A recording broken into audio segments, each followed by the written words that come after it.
नमस्कार, आप देख रहे हैं जनसंदेश टाइम्स और मैं हूं आपके साथ आकिब मिराज खान। आज हम बात करेंगे पिछड़ा दलित और खास तौर से अल्पसंख्यकों की राजनीति में हिस्सेदारी कैसे बढ़ेगी। इस सिलसिले पे हमारे साथ बात करने के लिए पूर्व आईएएस अनीस अंसारी साहब मौजूद हैं। जी आदाब, सर, शुक्रिया बहुत स्वागत है बहुत। आपका। Thank you. किसी भी कम्युनिटी की हिस्सेदारी सियासी मैदान में, सियासी संस्थाओं में जी। उस कम्युनिटी की तरक्की के लिए बिल्कुल पहला कदम है, बहुत लाजमी है। जी। डॉक्टर अम्बेडकर ने बहुत पहले बात कही थी कि जो डिप्राइव्ड कम्युनिटीज़ हैं, महरूम तबकात हैं, उनके लिए डेमोक्रेसी में, सियासी इक़्तिदार में हिस्सेदारी, वो उन्होंने कहा कि उसको मास्टर की है, यानी शह कलीद है, मास्टर चाबी है।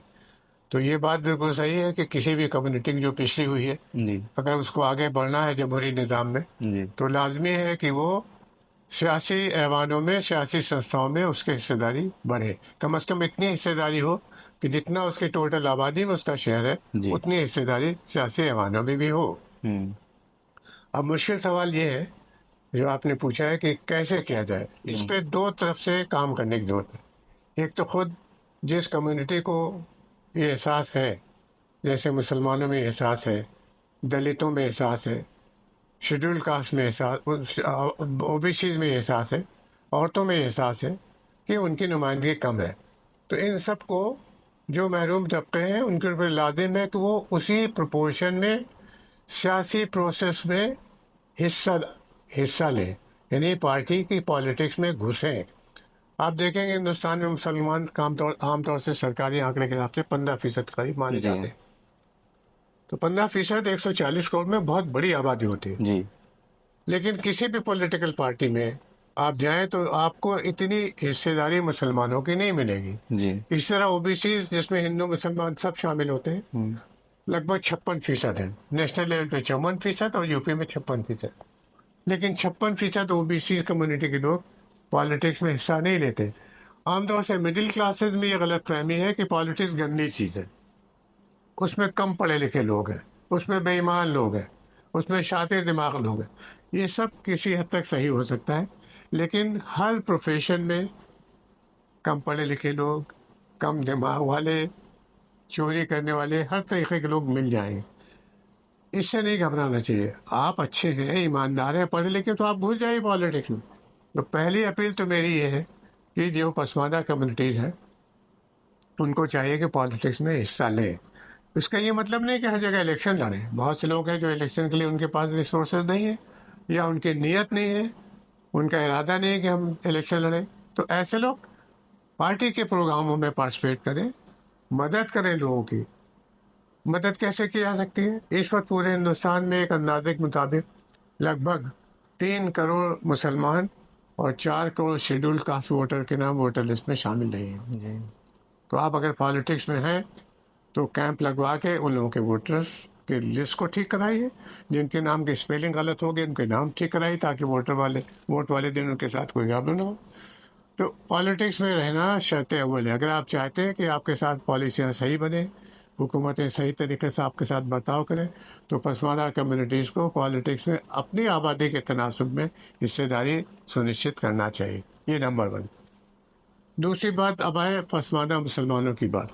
पसमानदा मुसलमानों में दो तरीके के तबके हैं। जी। एक वो है जो ज़्यादा पढ़े लिखे हैं, जी। ज़्यादा ताकतवर हैं, पैसे वाले हैं, जी। और पॉलिटिक्स में भी उनकी हिस्सेदारी ज़्यादा है। और एक तबका जो दलितों का, दलित मुसलमानों का तबका है, या दलित ईसाइयों का तबका जी। है। वो शेड्यूल कास्ट की कैटेगरी में आर्टिकल 341 में आते हैं। आर्टिकल 341 जो कॉन्स्टिट्यूशन का है, उसमें एक फहरिस्त बनी हुई जिसके शेड्यूल कहते हैं। उसमें बरादियों के नाम लिखे हुए हैं, धोबी, नाई, आपका सफाई कर्मचारी, जिनको भंगी या मेहतर के नाम से उसमें लिस्ट किया गया। तो ऐसे जो नाम हैं इन बरादियों के, ये सब के सब आर्टिकल 341 के तहत शेड्यूल कास्ट की लिस्ट में आते हैं, यानी वो दलित तबके के हैं। लेकिन 10 अगस्त 1950 को उस वक्त की सरकार ने एक गैर कानूनी आदेश जारी किया जो अभी तक लागू है। उसका नाम है कॉन्स्टिट्यूशन शेड्यूल कास्ट ऑर्डर 1950। जी। कॉन्स्टिट्यूशन ब्रैकेट में schedule caste bracket closed order 1950। इसके पैरा 3 में ये लिख दिया गया कि आर्टिकल 341 में जो शेड्यूल्ड कास्ट की लिस्ट है उसमें वही लोग फ़ायदा उठाएंगे जब वो हिंदू होंगे। बाद में 1956 में मास्टर तारा सिंह ने जब उस पर एजिटेशन किया तो उस वक्त की सरकार ने उसमें सिख दलितों को शामिल कर लिया। 1990 में वीपी सिंह साहब प्राइम मिनिस्टर थे, रामविलास पासवान जी और शरद यादव वाला के कहने पर उन्होंने बुद्धिस्ट को शामिल कर लिया। अब आज की तारीख में आर्टिकल 341 में जो फहरिस्त है दलितों की, जैसे धोबी है, अब अगर धोबी हिंदू है, धोबी सिख है या बुद्धिस्ट है तो वो इलेक्शन लड़ सकता है रिजर्व सीट में, लेकिन अगर मुसलमान है या ईसाई है तो इलेक्शन नहीं लड़ सकता। दोनों में फ़र्क क्या है?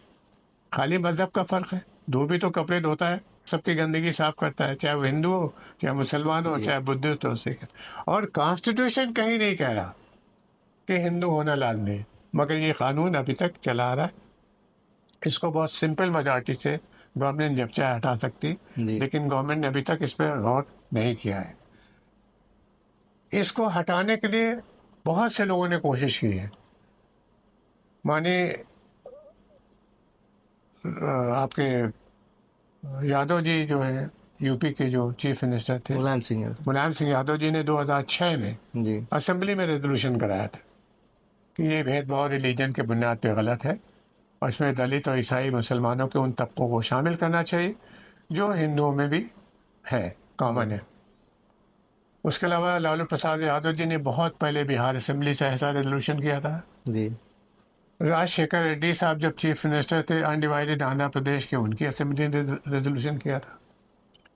माइनॉरिटी कमीशन जब अंसारी साहब जो फॉरेन सर्विस के रिटायर्ड अफसर से, हामिद अंसारी साहब, वो चेयरमैन थे, तो उन्होंने रिकमेंड किया था, गवर्नमेंट ऑफ इंडिया ने राय मांगी थी यूपीए की सरकार ने, तो उन्होंने राय दी थी कि ये शर्त मज़हब की गलत है। इसके अलावा National Commission for Scheduled Caste ji, जब बूटा सिंह साहब और बाद में पुनिया साहब उसके चेयरमैन हुए, उन्होंने रिकमेंड किया कि ये शर्त हटना चाहिए। रंगनाथ मिश्रा कमीशन ने 2007 में रिकमेंड किया कि ये गैर कानूनी है और अनफेयर, इसको हटना चाहिए। इतने 2004 से सुप्रीम कोर्ट में एक रेट पड़ी हुई है इसके खिलाफ।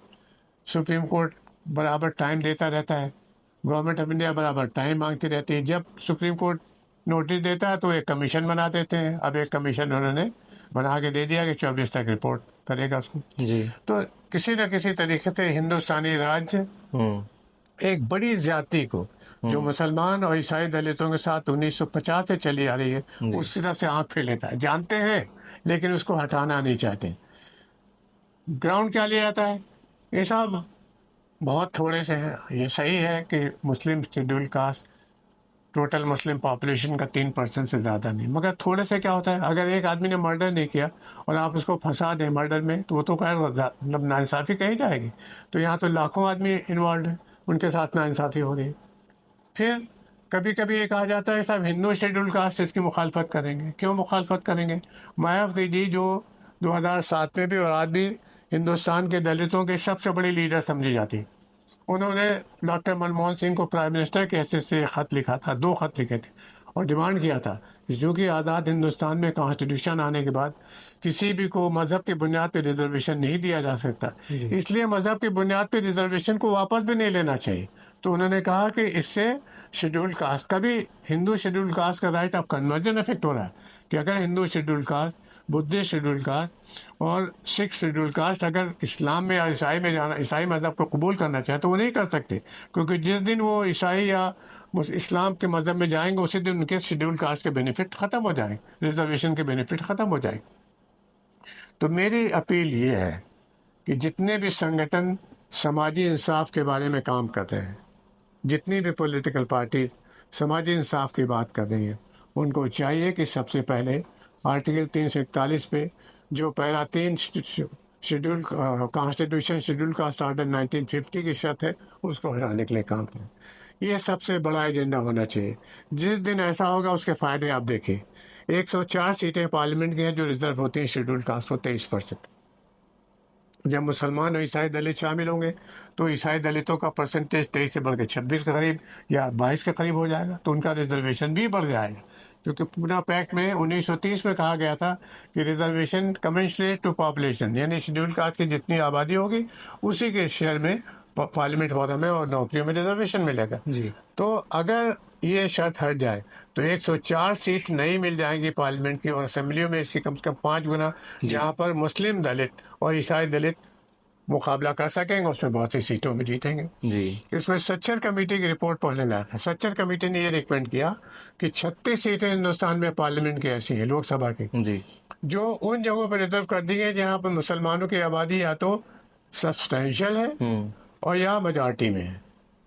बिहार, बंगाल में एक सीट ऐसी जहाँ 60% ज्यादा मुसलमान है और उसको रिजर्व कर दे के अब मुसलमान कोई खड़ा ही नहीं हो सकता, क्योंकि आप कहते हैं मुसलमान दलित को मानेंगे नहीं जब तक वो हिंदू ना हो जाए, कन्वर्ट ना हो जाए। तो क्यों कन्वर्ट हो जाए? आर्टिकल 25 में आज़ादी, हमें मजहब मानेंगे तो हम मुसलमान रहना चाहते हैं, हमें कौन रोक सकता है? लेकिन मुसलमान होने की वजह से अब हमसे हक नहीं ले सकते। रंगनाथ मिश्रा कमीशन ने कहा कि ये जो शर्त लगी है, इस शर्त की वजह से आर्टिकल 14, 15, 16 और 25 की खिलाफ वर्जी हो रही है, और ये चीज़ सबको पता है, इस पे काम करने की ज़रूरत है। जी। तो जो रिजर्व सीटें हैं, अगर 36 सीटें मिल जाए, मान ले अभी शर्त हटा दी जाए और 2024 के इलेक्शन में उन 36 सीटों पे मुसलमान दलित आ जाएं, ईसाई दलित आ जाएं, तो आप देखें कि कितना बड़ा जंप होगा। अभी आपके पास 28 और 27 सीटें मुश्किल से मुसलमानों को, बड़े और छोटे, अशराफिया और दलित मिला के, ओबीसी मिला के सारी मुस्लिम कम्युनिटी को 27-28 सीटों में निपट जाना पड़ता है। 36 सीटें और ऐड जाएंगी तो 64-65 सीटें आपके पास आ जाएंगी। और जो 36 के अलावा और भी बहुत सीटें, 104 सीटें हैं ना, उन 104 सीटों में हो सकता है कि 10-20 और जीत लें। इक्वेशन ऐसा वहां बन जाए, कैंडिडेट अच्छे हों, पैसे वाले हों, असरदार हो, तो मुसलमानों का पॉलिटिकल शेयर, मुसलमानों का नहीं, मुसलमान दलितों का, यानी जो दलित मुसलमान है, दलित ईसाई, उनका पॉलिटिकल शेयर इतना बढ़ जाएगा कि खुद मुसलमानों के अशराफिया तबके में बेचैनी होने को मिल रखना चाहिए। जी।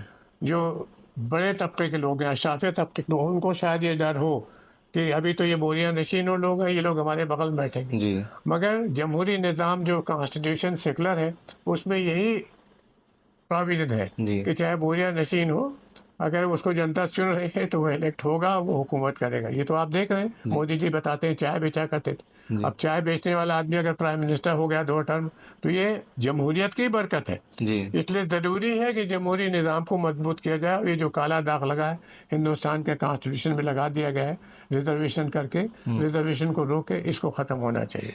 तो सर, भारतीय जनता पार्टी तो पसंदीदा मुस्लिम समाज की बात करती है, तो क्यों नहीं भारतीय जनता पार्टी इसके लिए कोई अहम कदम उठा रही है? भारतीय जनता पार्टी या कोई भी पॉलिटिकल पार्टी, जैसे इस वक्त कांग्रेस पार्टी में राहुल जी ने कई सालों से ये चीज़ उठाई है कि जिसकी जितनी संख्या भारी उसकी उतनी हिस्सेदारी। अभी मैनिफेस्टो में भी ये बात आ गई है और ये भी कहा गया है कि हम ओबीसीज को उनकी आबादी के तनासुब में शेयर देंगे। 50% की जो लिमिट लगी है सुप्रीम कोर्ट में, उसको हटाएंगे अगर गवर्नमेंट बनती। तो ये कोई भी पार्टियां उसी वक्त तब्दीली करेंगी शेड्यूल्ड कास्ट, मुसलमान और शेड्यूल्ड कास्ट ईसाइयों के हक में, जब डिमांड आए। मुसलमानों की लीडरशिप, ईसाइयों की लीडरशिप, वो जिस दिन डिमांड करना शुरू करेगी, सड़कों पे उतरेगी, पीसफुल डिमॉन्स्ट्रेशन करेगी, चक्का जाम करेगी पीसफुली, जब ये सब करेगी तब गवर्नमेंट के कान में जो रेंगती है वो तब्दीलियां आती हैं। तो वो हम लोग कर नहीं रहे हैं। तो हमारी, जैसे हमने अली मियाँ से और आपके मौलाना राबे हजरी साहब, इन सबसे मुख्तलिफ इम्पोर्टेंट मौक़ों पे ये बात कही कि आप 341 पर मजहब से हटाने के लिए ऑल इंडिया फैसला बोर्ड में रेजोल्यूशन लाइए। अली मियाँ ने कह दिया हम लोग पॉलिटिक्स में पार्टिसिपेट नहीं करते। राबे हसनी ने कहा हम लोग पॉलिटिक्स पार्टिसिपेट नहीं करें। तो अगर पॉलिटिक्स में पार्टिसिपेट नहीं करेंगे जमहूरी निज़ाम में, तो कम्युनिटी की जो अबतर हालत है उससे और ज़्यादा अबतर हो जाएगी। पॉलिटिकल सिस्टम में जो पार्टिसिपेट नहीं करेगा, उस पर एक 2500-3000 साल पहले प्लेटो ने कहा था, those who abstain from politics they condemn themselves to be ruled by people inferior to them. वो लोग जो सियासत से इज्तिनाब करते हैं, किनारा कशी करते हैं, वो अपने आप को अपने से कमतर लोगों की महकूमियत में जाने के लिए मजबूर करते हैं। अगर फैसला बोर्ड या जमीयत उलमा हिंद, जमात इस्लामी और दूसरी पॉलिटिकल पार्टी या समाजी पार्टियां अगर ये चाहते हैं कि हिंदुस्तान के पसमानदा तबके हमेशा महकूमियत में रहे तो आंख बंद कर रहे हैं, कान बंद किए रहे, जैसे कि अभी तक कर रहे हैं। वरना खुल के आए और कहें कि हमारे साथ क्यों ज्यादती हो रही है। कॉन्स्टिट्यूशन कह रहा है कि हिंदुस्तान में हर शहरी बराबर है। जी 15 भी कह रहा है, 15 तो साफ ये कह रहा है कि स्टेट, राज्य किसी भी शख्स के खिलाफ उसके मजहब के बुनियाद पर कोई तफरीक नहीं करेगा। जी आर्टिकल 16 कह रहा है कि राज्य, स्टेट, ममलकत किसी भी शहरी के खिलाफ सरकार की नौकरियों में मजहब की बुनियाद पे कोई तफरीक नहीं करेगी। और यहाँ मजहब की बुनियाद पे खुली तफरीक हो रही, तो इसको खुल के उठाना चाहिए। तो पहली डिमांड तो ये, जी पहला कदम तो ये कि खुद कम्युनिटी उठाए, जी और दूसरा कदम ये है खुद पॉलिटिकल पार्टीज भी इस बात को सोचें। They are the conscious keeper of the nation. अगर कांग्रेस पार्टी, बीजेपी, समाजवादी पार्टी, बहुजन समाज और दूसरी बड़ी बड़ी पार्टियां अगर ये इस चीज को उठाएं और कोशिश करें, तो मैं समझता हूं कि 2014 में भी तब्दीली लाई जाए, 2024 में भी तब्दीली आ सकती है। इसी वजह से मैंने सर पूछा कि जिस तरीके से 10 सालों का कार्यकाल रहा भारतीय जनता पार्टी का, पसमानदा समाज की सबसे ज्यादा बात उसी पार्टी ने करी है, पसमानदा मगर मुसलमानों वो की। बातें करते हैं। देखिए जी उनकी जो खोखलापन है, उसका बीजेपी का मैं आपको 2 मिसालों से साबित कर दूंगा। जी वो नेक नियत नहीं है इस मामले में। अगर वो पसमानदा कम्युनिटी के बारे में नेक नियत होते, 2014 से जी मोदी जी कह रहे हैं जी कि पसमानदा कम्युनिटी पे बीजेपी को गौर करना चाहिए, तो अगर गौर करने का 10 साल का टाइम मिला था तो इस बीच में और कुछ न करते तो कम से कम पसमानदा कम्युनिटी के लोगों को टिकट तो देते असेंबली पार्लियामेंट के। आज तक एक भी मुसलमान को पार्टी का टिकट नहीं दिया। जी ये कैसी पॉलिटिकल पार्टी है, दुनिया की सबसे बड़ी पार्टी, जी और नीचे बिल्कुल ढक्कन खुला हुआ कि साहब हम मुसलमानों को आने ही नहीं देंगे। तो ये इसका ढकोसला है। जी और दूसरी बात है, इस वक्त इनके पास इतनी मेजॉरिटी है पार्लियामेंट में और राज्यसभा में भी कि बीजेपी चाहे तो इसको सिंपल रेजोल्यूशन से, सिंपल मेजॉरिटी से, क्योंकि कॉन्स्टिट्यूशन थोड़ी अमेंड करना है, जी एक जियो है उसको खत्म करना है, तो उसका पैरा 3 खाली हटा दें जिसपे मजहब की शर्त लगी तो खत्म हो जाएगा। जी मगर ये लोग करेंगे नहीं। ये उस वक्त करेंगे जब लोग सड़कों पे डिमॉन्स्ट्रेशन करेंगे। सड़कों पे डिमॉन्स्ट्रेशन उस वक्त होगा जब पसमानदा कम्युनिटी के लोग खुद आगे आके डिमांड अपनी रखें। जी अभी पसमानदा कम्युनिटी में हजारों लोग हैं जिनको इस बात की खबर ही नहीं है, फिक्र ही नहीं है कि उनके साथ क्या जाती हो रही है। जी। और दूसरा सवाल सर ये रहेगा कि इंडिया गठबंधन बना, तमाम मुस्लिम पार्टीज ऐसी थीं, तमाम ऐसे कैंडिडेट्स थे जो चाहते थे कि हाँ हम भी अपनी दावेदारी उत्तर प्रदेश में पेश करें या इंडिया गठबंधन का हिस्सा बने, लेकिन उनको लिया नहीं गया। क्या वजह नजर आ रही है? मुझे अंदर की बात नहीं मालूम है, लेकिन बाहर से मुझे ऐसा लगता है क्योंकि एक ज़माने में जब आसाम के बदरुद्दीन अजमल ने कोशिश की थी तो उस वक्त मैं दिग्विजय सिंह साहब से किसी और काम से मिला था, तो उनसे गुजारिश की थी। तो उन्होंने कहा भाई हमारी पार्टी में लोग ये डरते हैं कि इससे हमारी पार्टी को कम्युनल होने का ठप्पा और मुस्लिम अपीजमेंट। तो जो बीजेपी का एक फर्जी जादू है कि अपीजमेंट हो रहा है, मुबराई हो रही है, जी वो कांग्रेस के कुछ लोगों के दिमाग में ऐसा रहता है कि शायद ये मुस्लिम अपीजमेंट का इल्ज़ाम लग जाए। जी लेकिन किसी भी पार्टी को, चाहे वो बीजेपी हो, कांग्रेस हो, समाजवादी, बहुजन समाज, किसी भी पार्टी को हिंदू मुस्लिम की बाइनरी में पॉलिटिक्स नहीं करना चाहिए। जी उनको पॉलिटिक्स करना चाहिए गरीबी और अमीरी में। जी उनको पॉलिटिक्स करना चाहिए पिछले तबके और अगड़े तबकों के बीच में। क्योंकि जो एक्सप्लॉयटेशन हिंदुस्तान में वो खाली रिलीजन की वजह से नहीं है, रिलीजन की वजह से कम है, जी जात बिरादरी की वजह से ज्यादा है। जी खुद मुसलमानों में जो पसमानदा तबके उनके साथ अशराफिया तबका वो बराबरी का सलूक नहीं करता है, जिसके बाकायदा एविडेंस आ चुका है। गिरी इंस्टीट्यूट ऑफ डेवलपमेंट स्टडीज ने जी 2017 में सर्वे कराया था 14,000 हाउस होल्ड का यूपी में। वो पाया कि अशराफिया तबके के मुसलमान और अशराफिया तबके के हिंदू वो पसमानदा कम्युनिटीज खासतौर पर दलित मुसलमानों के साथ नाइंसाफ़ी करते हैं।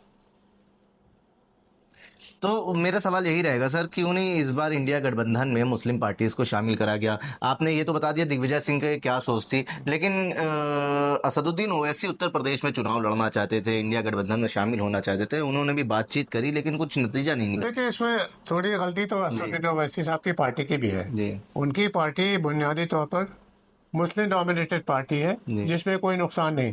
लेकिन खाली मुसलमानों की पार्टी आप चलाएंगे तो आप पे कम्युनल होने का इल्जाम लगे। भाई आप बिजनेस करते हैं, जी अब आप इस ऑर्गेनाइजेशन में तो आप मुसलमान हैं, आपके जो मैनेजिंग डायरेक्टर हैं वो हिंदू होंगे या बुद्धिस्ट होंगे।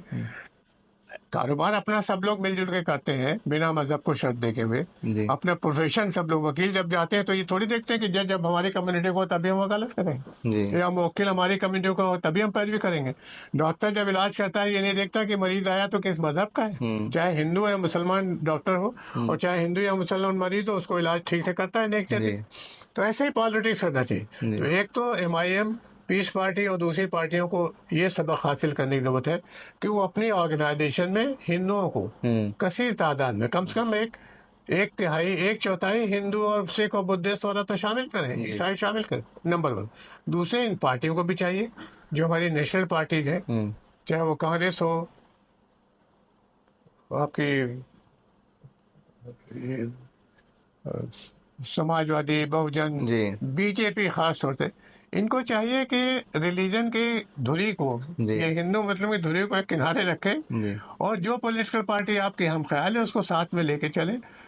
अगर ऐसा होगा तो हिंदुस्तान में सेकुलरिज्म मजबूत होगा, जी जात बिरादरी और हिंदू मुस्लिम के झगड़े कम होंगे, जी और इंडिया सही मानों में एक डेवलप्ड डेमोक्रेसी के तौर पर दुनिया के सामने मिसाल के तौर पर सामने बन गया है। एक आखिरी सवाल सर आपसे रहेगा कि उम्मीदवारों की लिस्ट जारी हो रही है, तमाम पार्टियां जो हैं वो उम्मीदवार घोषित कर रही है। इसी बीच बहुजन समाज पार्टी जो है वो भी गठबंधन से अलग है और अकेले चुनाव लड़ने का ऐलान करा उसने, लेकिन जो उम्मीदवार की वो घोषणा कर रही है उसमें अल्पसंख्यक जो समुदाय के लोग हैं उनकी संख्या ज़्यादा नज़र आ रही है। ऐसा क्यों और क्या लगता है आपको? देखिए, एक तो कॉमन सेंस की बात यह है कि जिस इलाके में जिस कम्युनिटी के लोगों की वोटर की तादाद ज़्यादा हो वहाँ पर उसी कम्युनिटी का नुमाइंदा होना चाहिए। जी अगर आप वेस्टर्न यूपी में जाएं तो मुजफ्फरनगर और बरेली और मुरादाबाद, ये सब मुसलमानों की बड़ी आबादी, रामपुर मुसलमानों की बड़ी आबादी वाले इलाके हैं। जी तो सभी पॉलिटिकल पार्टीज की ये मजबूरी है और उनकी जिम्मेदारी भी है कि मुसलमान कैंडिडेट्स को कर दें। जी मायावती जी ने जो, उनकी पार्टी ने जो किया है, बहुजन समाज ने, तो ये देख के शायद किया हो, मैं तो उनकी पार्टी में नहीं हूँ तो मुझे मालूम नहीं अंदर की बात, लेकिन शायद इसलिए किया है जी कि जिन इलाकों में वो दे रहे हैं मुस्लिम कैंडिडेट, वहाँ पर मुसलमानों की वोटर्स की आबादी बहुत ज़्यादा है। दूसरी बात यह है कि उन्होंने ये भी देखा होगा कि कांग्रेस पार्टी, बहुजन समाज, कांग्रेस पार्टी और बीजेपी वो मुसलमानों को वहाँ टिकट नहीं दे रही, तो उन्होंने उस कमी को पूरा करने के लिए, ताकि उनको टक्कर दे सकें उन पार्टियों को, जी मगर इसका नुकसान होगा अलायंस को। अगर अभी इस वक्त मेरी रीडिंग ये है, मेरा अंदाज़ा ये है कि इस वक्त आम तौर से लोगों में जो बीजेपी के मुखालिफ हैं उनमें आमतौर से एहसास है कि अलायंस को वोट देना चाहिए, जहां कांग्रेस के कैंडिडेट कांग्रेस, जहां समाजवादी के समाजवादी। तो अब अगर उन इलाकों में आप खड़े कर देंगे मुसलमान कैंडिडेट, तो थोड़े बहुत वोट तो मुसलमान कैंडिडेट काटेगा ना, अपने ख़ानदान के, अपने जानने वालों के, अपने बिरादरी के। तो जो मजबूती अलायंस के कैंडिडेट को मिल सकती थी वो कमज़ोर हो जाएगी, और इसका सीधा असर बीजेपी के खाते में जाएगा। बीजेपी को फ़ायदा होने का इसमें गुंजाइश का मौका ज़्यादा मिल जाएगा। बहुत शुक्रिया सर बात करने के लिए। शुक्रिया बहुत, आपने हमारे साथ बात करने के लिए पूर्व IAS अनीस अंसारी साहब मौजूद थे। हमने उनसे ये जानने की कोशिश करी कि पिछड़ा दलित और ख़ास तौर से अल्पसंख्यकों की हिस्सेदारी राजनीति में कैसे बढ़ सकती है। जन संदेश टाइम्स के लिए मैं आकिब मिराज खान, नमस्कार, आदाब।